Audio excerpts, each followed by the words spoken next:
One of the most striking results of today's CBS News New York Times poll is that many felt, rightly or wrongly, that Vice President Bush is hiding information that the public ought to know, despite the fact, and it is a fact, that the Tower Commission and the Iran-Contra Committee did not implicate Mr. Bush. Almost one-third of all Republicans and a quarter of the Bush supporters interviewed say he is hiding something. CBS News has spent more than a month preparing tonight's report on the Vice President and the Iran-Contra affair.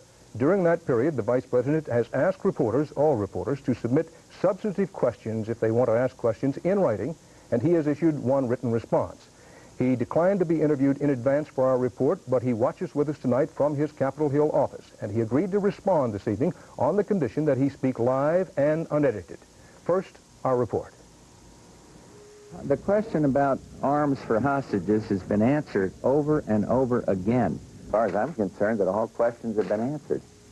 Yet questions remain about Vice President Bush's role in the Iran arms sale. He insists he was out of the loop, uninformed about the events and the risks of the Iran initiative. But the record shows Mr. Bush attended more than 15 meetings in the Oval Office at which the arms sales were discussed. But he says he cannot recall hearing any strong objections. In his most recent account, Mr. Bush writes, "Had there been any strenuous objection, I am sure I would have remembered it." The record shows Bush was there when Secretary of State Schultz argued against the arms sales. Quote, "As forcefully as I could. I was intense."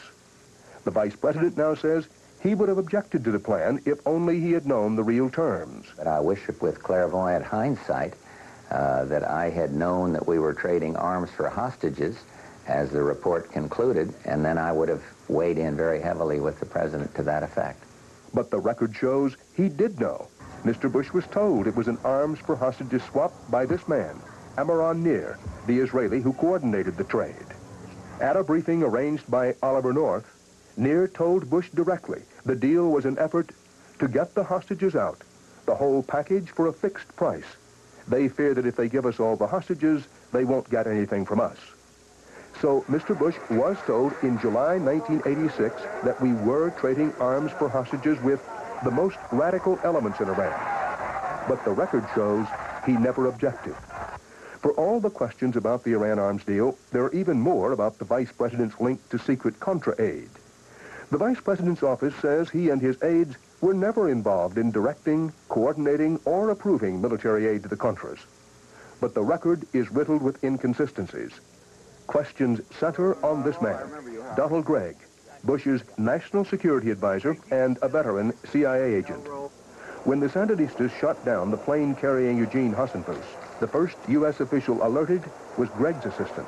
Yet Gregg denied it. But he contacted someone who worked for you? No. He contacted you indirectly in some way? No. Gregg later admitted that wasn't true. But then just 3 days ago, Gregg again denied any involvement with the Contras. Mr. Gregg, do you still insist that you played no role in aiding the Contras between 1982 and 1987? Yes, I do. But the record shows Gregg pushed for more secret aid to Contras early in 1982 when he was responsible for covert operations at the NSC. After he joined Bush's staff, Gregg promoted a plan to launch airstrikes against leftist guerrillas in Central America. Targets included Nicaragua. The plan was found in Oliver North's safe. Its author, Felix Rodriguez. A Bay of Pigs veteran, Rodriguez had worked for Gregg on secret CIA operations in Vietnam. Just after U.S. aid to the Contras was made illegal, Gregg met Rodriguez again. That same day, Rodriguez met North for the first time. A month later, Rodriguez joined the Vice President and Gregg to discuss a job in El Salvador.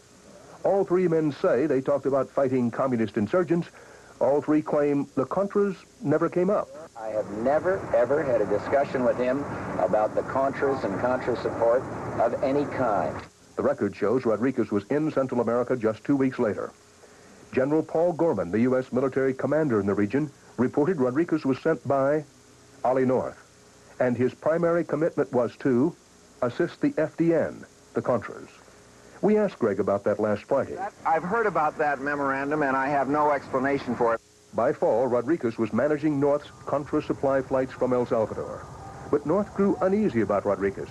He wrote in his notebook, "Felix talking too much about vice president connection." Rodriguez stayed in touch with Bush's office. By April, he was threatening to quit. Rodriguez came to Washington for a series of meetings, including one with Mr. Bush and Donald Gregg. A briefing memo prepared for the vice president listed the topic as resupply of the Contras. Bush and his aides claim the subject never came up. By summer, relations between North and Rodriguez grew tense. North asked Gregg for help, telling him, "You're the only one who can control Felix." Gregg and Rodriguez met in the vice president's office that August. Rodriguez told him North was supplying the Contras with arms. But Gregg claims he never told Bush because the information was not vice presidential. Today, Donald Gregg still works inside the White House as Vice President Bush's trusted advisor. Mr. Vice President, thank you for being with us tonight. Donald Gregg still serves as your trusted advisor. He was deeply involved in running arms to the Contras, and he didn't inform you. Now, when President Reagan's trusted advisor, Admiral Poindexter, failed to inform him, the president fired him. Why is Mr. Gregg still inside the White House and still a trusted advisor? Because